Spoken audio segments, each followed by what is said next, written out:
Narcissist கூட romantic ரிலேஷன்ஷிப்பில் இருக்கும்போது சில நார்சிசிஸ்ட் கிட்ட ஒரு ஸ்ட்ரேஞ்சான பிஹேவியரை சர்வைவர்ஸ் நோட் பண்ணியிருப்பீங்க.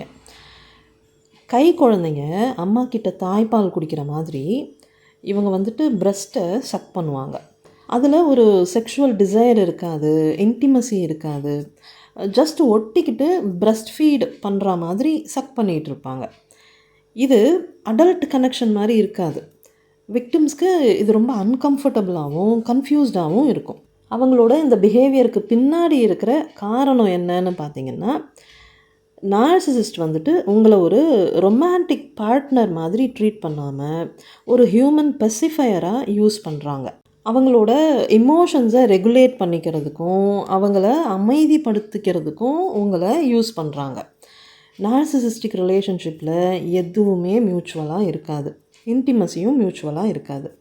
எல்லாத்துலேயும் உங்களை எக்ஸ்ப்ளாய்ட் பண்ணுற மாதிரி இதுலேயும் உங்களை எக்ஸ்ப்ளாய்ட் பண்ணுறாங்க, அவ்வளோதான்.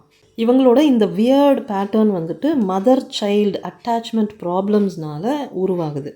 குழந்தையில அம்மா கிட்டேருந்து இவங்களுக்கு கிடைக்காம போன அந்த அரவணைப்பை ஒய்ஃப் கிட்டேருந்து எடுத்துப்பாங்க. ஒய்ஃபை வந்துட்டு அவங்களுக்கு இமோஷ்னல் நரிஷ்மெண்ட் கொடுக்குற ஒரு பேரண்ட்டாக தான் அவங்க பார்ப்பாங்க. அவங்களோட அந்த இமோஷ்னல் கம்ஃபர்ட்டுக்காக ஒய்ஃபோட பாடியை எக்ஸ்ப்ளாய்ட் பண்ணுவாங்க, ஒய்ஃபோட இமோஷன்ஸை எக்ஸ்ப்ளாய்ட் பண்ணுவாங்க, எல்லாத்தையுமே வயலேட் பண்ணுவாங்க. அவங்களோட இந்த பிஹேவியருக்கு காரணம் புரியாததுனால இதை வெளியவும் சொல்ல முடியாமல் சர்வைவர்ஸ் ரொம்பவே ஸ்ட்ரகிள் பண்ணுவாங்க.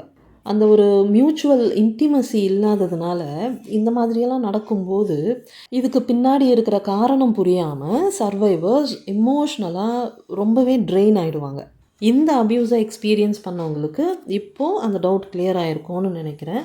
பத்திரமா இருங்க, பாதுகாப்பாக இருங்க, விழிப்புணர்வோடு இருங்க. Bye friends.